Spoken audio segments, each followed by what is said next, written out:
we were talking last hour, Mike, about the final month of the season, coming off a story that Greg Bedard has published at the Boston Sports Journal. You can hear Greg coming up later today on Felger and Maz starting at 2 o'clock.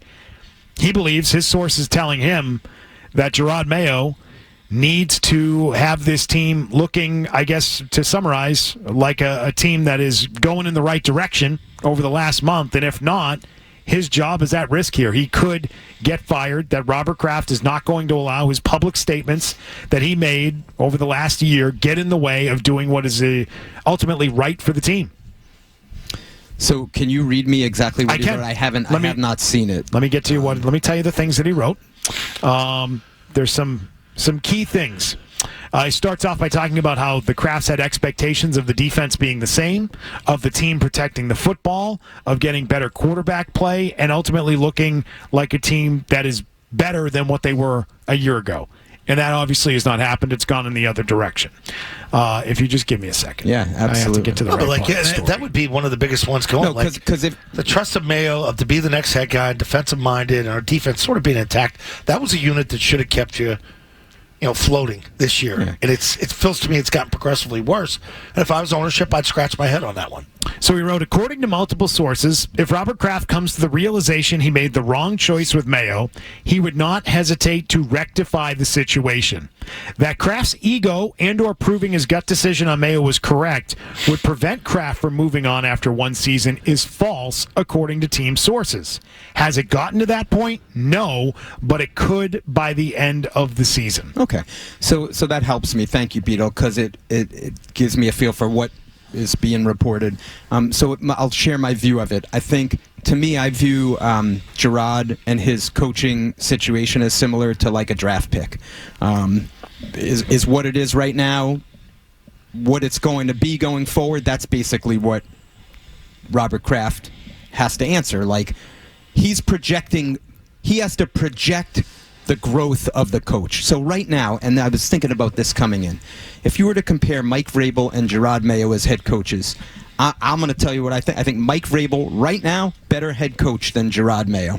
So I don't know if you would agree or disagree with me. I can't agree with that.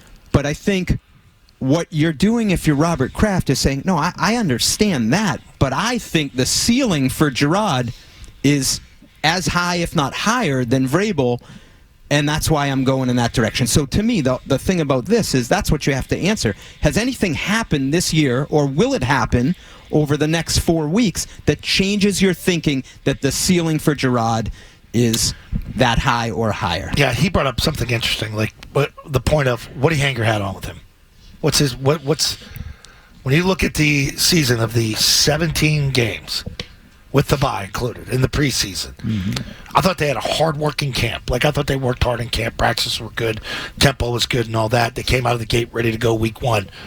What do you hang your hat on with him through 17 games? So I can't come up with something. Mike's got 3 positives and 3 negatives about Jerod Mayo that we will get to coming up next segment. I just want to also drop this in. This was, to me, very interesting in this story. We won't discuss it now. We'll get to it in a bit, but Greg Bedard says the Crafts were alarmed when the team was 1-6, and it was reported that they had called around about how to support the rookie quarterback.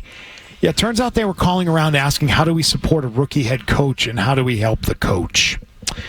Bedard writes, it wasn't just about how to support a rookie quarterback as it was reported. The conversations were also about how to support Mayo better going forward, which is the preference. And if that was even possible. That is what some of those calls were about that were happening. Jerod Mayo, give it to me, Mike. What are the Definitely. 3 negatives, 3 positives? So just a quick context, bye week, chance to step back, think, clear the head, right? Not having another game, right? And watch other coaches and see other things. And I think from when we watch entertaining football for 3 hours. From what we were talking about before, I just want to build off one point we were talking about before about Mayo when I'm saying comparing him to Vrabel right now, and you're projecting the coach that he would become. So, to me, a great example is Joe Missoula with the Celtics. When he stepped in there for Ime Udoka, that was probably earlier than the Celtics were anticipating that happening, but they had a vision of what that would grow to be. So I'm using that as an analogy for Mayo. Now, I'm not saying that he will become that, but let me just throw that out there. But doing everything too, the on the court, the off the court, the on the field, the off the field. Jason Tatum had Real quick backstory here. Had a birthday party for his kid, Deuce. You know, showed up at it. Joe Missoula showed up at it with a gift. Well, Zoe, Like, no one in the room. You know what I mean? Like, and because Jerod talks about, I have to get these guys to trust me before I can coach them hard. and that stuff I hope matters. he's there at it. Like, but go ahead. My point being, when Joe Missoula first took over, I don't follow it that closely, but I think people were calling for his job, if I remember. So I'm seeing the similarities, Right. and I guess my question is, how did that turn out? So I'm not saying that this is going to turn out the same way or how it's going to go, but I think it's a good example right in front of us as to, hey, sometimes it doesn't always but look I great know what right you're away. saying. A lot of people Yes. thought Joe was blowing games for him. Like, not calling the timeouts, letting things ride. Like, what are you doing? Didn't have the in-game feel. And if you were to compare Joe Missoula to Eric Spoelstra, and I'm just using an example off the top of my head, and I'm not a basketball guy, so I'm probably going to get myself in trouble here. You would have said that first year, Spoelstra, but I remember when Spoelstra took over for Pat Riley, And the Big he Three was wanted getting him fired. hammered. Yes. Totally. Yeah. So I understand. I've learned this coming on. I love coming on with you guys. We got a show to do today. We talk about what's happening today. Talk to you in the sauna about us, huh? But- or at the gym. They love you guys. They love you on the show. No, they love you guys, and they're like, "Oh, it's good that you pop on." So I don't know. Listen, I just think the conversation would be different if Jerod Mayo were losing in the AFC title game this year. I mean, that's the comp to what Joe Missoula was doing in year one. Well, he obviously Missoula took over a more talented team. Is that fair to say? Oh, of course. Yes. Yeah, no. I'm just saying the conversation Cover might was feel a stocked. little different. Cupboard was stocked. There was no expectation to be the head coach either, right? You get put in a situation where 2 weeks before the season, you're the head man versus a guy that had been preparing to be the head Right. coach. They for a didn't name year. Jerod Mayo the head coach the last week of August. How's Joe Missoula's, Right? how's I Joe mean, Missoula's GM? I don't know. How's Joe Missoula's GM? Pretty good, right? So here's How's Jerrod's? Terrible. three things that I think Gerard has done well. You brought it up that time. Three things. You brought it up that time. But we're at- you want it? we're you at- brought it up. we're at points here. Hey, everyone in the offices, Zoe brought it up I that brought time it that up, Elliot but- Wolf stinks. No, not, but like not Beetle Joe, that time. Joe walked into that a was great Zoe. situation with a loaded team and a GM that made some huge moves to get him over the hump. Ding! Is it dinging yet? Is it dinging yet? Facts. All facts. Sorry, No, Mike. I love We got this. this other thing I going love on it. here I right like it. now. People here are a little upset with me these days. I've said a lot of bad things. Oh, it's good radio right there. I like when you guys, and I'm right Well, in there. someone's got to make it exciting around here, you know? Outstanding radio. So, all right, my three things, I'll be quick and you guys can attack me on it. Three things I think Gerard has done well, trying to do it from an objective place, and three things I don't think he's done well. We're ready. Had the team ready for the opener from a good camp, which Zoe mentioned before. I think camp, yep. no one thought they were going to beat the Bengals, and I thought they could have been 2-0 had things gone a little differently against the Seahawks. They play clean. Number two, I think he has handled the quarterback situation well. I know you don't give him credit for that, but I do. And I think the way Drake has come along is in part due to the structure and that Jerod Mayo has put in place there. And number three, I think that the players are still playing hard for him. So those are the three things, and I think that's part of the connectivity that you talked about with Missoula going to Tatum. Like, I think the guys still want to play for him. So those are three things that I think he's done well. Three things I don't think he's done well. Lack of discipline for the team. Lack of attention to detail. One example, they have 88 penalties on the year, which penalties isn't always the best measure to say. Well, the timely ones. But yeah, and when they happen, Killers. the type of penalties, and that's tied for 9th most in the league. So lack of discipline, number one. Number two, for me, and maybe even the most concerning, is the defensive scheming. Like, I think about. This is my number one. And I think about, right? Yeah. Like, what does Gerard have going for him? Well, he played linebacker. He was a defensive coach. And I think about what makes the Patriots the Patriots. We're going to make you play left-handed. We're going to Forte. take away what you do the best and see if you can beat us. That whole point of being able to hang your hat on something should be at this point through 14 weeks. Oh, that week 9 where he stepped in defensively and switched this to this. Like, that should come natural. That's why he's in the position he's in, because he played linebacker. You called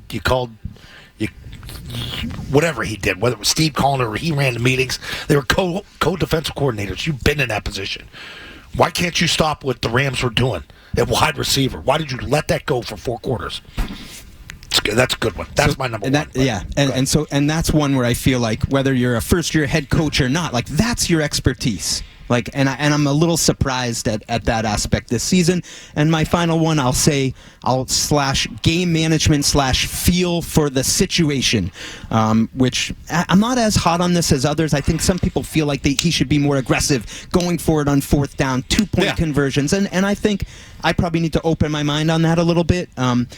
Watching this weekend, bye week, mind is clear. I'm watching Sean McVay and the Rams, and it's 3rd and 17, and it's 2-down territory, baby, because he ain't giving the ball back to Josh Allen. And I'm like, that's a coach that's got the feel, that knows what, and that's an area where I feel like Jerod hasn't been at that level, which is not totally surprising. It's his first year, but I don't think it's... See, but it's that stuff. And, I brought this up yesterday about the Brady point when they had to burn the timeout because they ran the sneak. He just lost the game there. Brady learned that from Bill. But It's who's learning what from Jerod? Could Jerod have that impact on a team where you impact the greatest player of all time because you coach him up a certain way to think a certain way? You're thinking like a coach. 25 of the 88 penalties are either false start, illegal formation, or illegal shift. Those are unacceptable. Great pull right there by you, Beetle. Great pull. 25 times they have had a false start or legal shift or illegal formation. 25 out of 88? 25 times before they even get the freaking playoff on offense, they've screwed it up. 26, 27% then. But I love that Zoe just mentioned the sneak, because we're talking about Sean McDermott, who I wrote these notes down because I love your note card, by the way, for everyone at home. Look at this thing. Sean McDermott, 8th year as a head coach. I think most people would say of the head coaches in the league, this guy's probably top half. Yeah. I got 88 and 50 now. Things weren't going great. He's earned it, and what did he do, though? He ran a sneak. Butchered it. Yeah. And then had 9 guys on the field for the punt return. This is an 8th-year head coach. So I just point out, this head coaching thing, it's hard. Yeah. It's hard for even an 8th-year guy with an 88 and 50 record. Now, probably should have taken it out of the quarterback's hands there, because what happens all year, they run the sneak because he's 6'5", 260, and just push guys around. It didn't work down there. Maybe should have ran something outside. Give him an option to throw it. Roll him out and throw it. Roll him out and throw it. If you're not getting in, that's him throw not it into thinking deep enough, right? Hey, Josh, just in case we get tackled here, let's get you on the perimeter. I don't mind if you run it, but let's make a good decision. All right. Yeah. We've got more to get to with Mike Reiss coming up. Want to talk about the possibility of the team going after T. Higgins. Funny, that T. Higgins thing comes out, they're going to the moon, and then they're cutting a receiver on the same day. Timing. Why now? The why now? I was asking that in the first segment today. Why are we hearing this right now on the 10th of December? Well, now you got your answer. Within a couple of hours, KJ Osborne was cut. That's great. Thank you. It's like the socks with Winterfest. I tell you how this stuff works. Some of you believe me, some of you don't.